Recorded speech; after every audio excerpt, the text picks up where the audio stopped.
For Volume 6, I'm going to do something unprecedented. I'm going to show you 6 hidden gems today, and the reason for that is because I've had some engaged viewers give me suggestions to review some pretty great titles that I hadn't even heard of. So I did some research and some personal study and playthrough of some of those titles. I'm all about picking games with a certain level of addiction appeal, so when I found another one that met those requirements, I decided to add it today and also reward the suggestion. So without delay, let's get started on another volume of fabulous games that may have just gone a little by the wayside for most gamers. Before you get confused and reach for your kitchen utensil, try reaching for your haptic feedback utensil instead for this type of kitchen appliance. As ground pepper may add to your meal, Pepper Grinder may in turn add to your gaming experience. Developed by REC and MP2 Games, this pixel pasta comes out spicy minus the sneezing. Renowned publisher Devolver released this gem on August 6th of 2024, and since I'm always looking for a game with a unique mechanic, I was drawn to this one right away. It is a 2D action-adventure, but don't let your mind wander to the preconceived notion of how it plays. It's more like machine-propelled swimming rather than simply jumping to the next platform, and that's what ends up hooking you from the get-go. Let's grind up the ingredient detail and get to a review.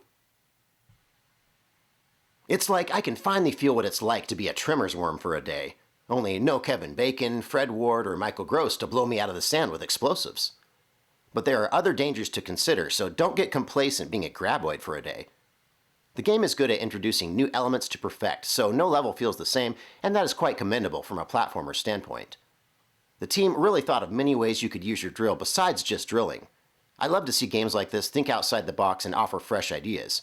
So as not to overstay its welcome, you can complete this one in roughly 4 hours, and I know as a busy adult that can also be appealing.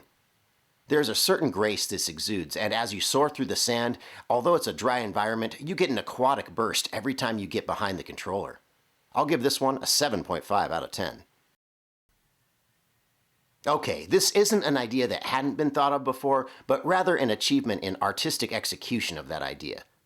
Your courageous squire will traverse 2 separate planes between a 2D and a 3D world in an action-adventure worthy of your time. Few titles boast their ingenuity quite like this one. On September 17th of 2024, developer All Possible Futures, great name by the way, teamed up with one of my personal faves for publishing, Devolver, to break the 4th wall in gaming. Even though this felt like a game for a younger crowd, it always kept things fresh and surprisingly entertaining. This really is the perfect family-friendly selection that will make you want to boycott Mario or Zelda for a weekend to play. This one gets an emphatic A for effort and a tip of my gamer hat respectively. Let's pluck out a review. Where did Austin Powers put his mojo? Is it here in the fairy tale land of your protagonist named Jot? I recommend he start searching here along with your friends Violet and Thrash, who inhabit this 2D bookland. Your personal wizards Moonbeard and Minibeard provide you with the intel needed to progress through pages of charming encounters with puzzling, stealth, and action. As the narrator, Philip Brotherton immerses you in the lore, a newspaper comic-like aesthetic visually entrances you through the magic of James Turner, whom you may recognize from his Pokemon art through your experience. Although light on difficulty, Old Plucky begs for your perseverance and never seems humdrum while fighting the antagonist Humgrump. You'll see inspiration from Jonathan Biddle as well, who was a director on the PS4 RPG called The Swords of Ditto. I'm going to go out on a limb with this a little and give it an 8 out of 10, crowning it one of the best in this volume of reviews. I give this score based on its artistic and creative reasons mostly, but I will remind you of its semi-short runtime at around 8 or 9 hours.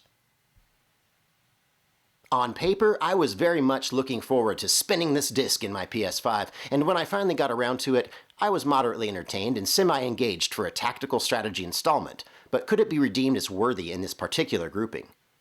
On February 22nd, 2023, developer AdGlobe and publisher Binary Haze got to work releasing this slightly dark take on RPG, fantasy, and strategic progression.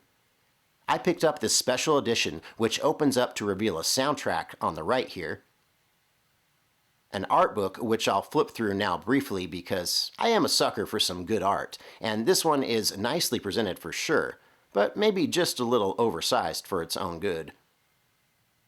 And of course, the game.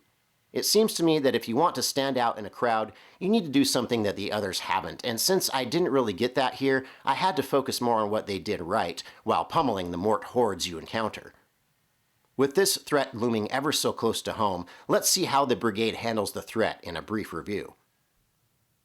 Upon hearing that Binary Haze, the dev for Ender Lilies, was trying their hand at an SRPG, I was throwing my $40 at this like a good striptease, but like a sultry encounter such as this, it was short-lived and a bit underwhelming.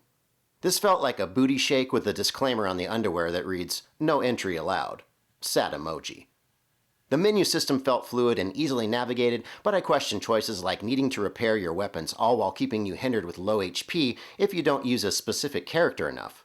The good thing is, skirmish battles after Chapter 7 lets you go back and level up your team, so really, if you stick around long enough, there are ways to enhance the battle. I'm not remarking on cutscenes much because I truly didn't care about the dialogue after watching a few and noticing the ventriloquism or what seemed like it in poorly executed mouth gesturing. This game thrives on perseverance and maybe takes a little patience, but despite the unrefined details, I wanted to keep playing, so I'll give it a 6.5 out of 10 and a spot on my list today. This game suffers from the best problem you can have: too much of everything. In 2013, the first title was released, and in June of 2023, a full 10 years later, a very ambitious roguelite Metroidvania sequel rose from the ashes. Also ambitiously developed and published by Cellar Door Games, this is a title that I went into blind, not knowing a thing about, or had even played the first game. I wouldn't say that makes me underqualified to review it because I still have a bum rush of hours into games like these. As heirs to your dying family's legacy, you build as you go, enhancing the strength to your personal empire, and with each new run, you dabble with new abilities and traits through randomly generated levels. Sound fun? Well, damn it, it is. And what a fitting name for what you actually do within these walls. Let's parry to a review. Rogue Legacy 2 is a game of complexity, a game of wonder, and also a game of dedication, but is it also a game of plagiarism? These little bubbly fish are eerily similar to the blobfish artwork from the indie game company responsible for Brotato in Zurich, Switzerland. Don't want to cause any waves, no pun intended, but just saying. Now onto the fish and potatoes. With ways to increase vitality, spell damage, armor, resolve for finding special relics, weight capacity, weapon crits, health and mana upgrades, and many more perks, this hand-drawn world is teeming with possibilities. This may be the problem for me, is that there's too much going on at times, but again, that's a problem I can deal with given some ample time with it. It really is a masterpiece in so many ways. Just know that dying is a part of living, and the curve here is steeper than, say, a 25% grade on your local roadway. But what really matters is the fun factor and the addictive gradient a game can provide. I think when you stick it out and give this indie a chance, it will become a topic of convo in your gaming circle, so go ahead, just try and find it for less than $60. All things considered, I'll be giving this a personal score of 7.5 out of 10. From complicated to an appeasement for one's ADD disorder or God complex, we have ourselves a gem that released on September 17th of 2021.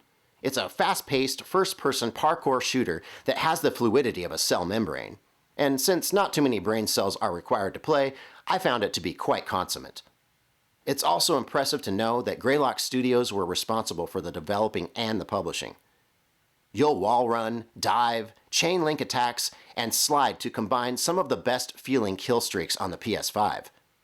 And yes, you'll have bullet time to keep you company at the press of a button. You might as well be called Jack, because you're nimble, quick, and legendary as Neo, or JW. And I'm not referring to the Jehovah's Witnesses. This is a pure rush like Point Break, which happens to star Keanu Reeves also. Let's dive headfirst and slide into a review because I know it can be executed with grace. Voxel technology and environmental destruction go hand in hand. The detail might take a figurative dive, but is it a game stopper? Hell no. This is all about having a blast and looking good doing it. It's mostly destruction, survival, and repeat. Is it a perfect game? By no means, but toggling off your brain in today's world counts for a lot, and that's what this provides for roughly 2 hours. Is it replayable? Sure, in spurts it could be, or if you like some challenge, just turn up the difficulty and easy God mode won't seem so easy anymore. This game reminds me of a B-movie that hits hard, like for instance Ninja Assassin. You just get in, kill swiftly, and get to the objective, but I appreciate what this developer has accomplished with so little depth of story or graphics enhancement. When it comes to a score, I have to give it a 7.5 out of 10 with a reason.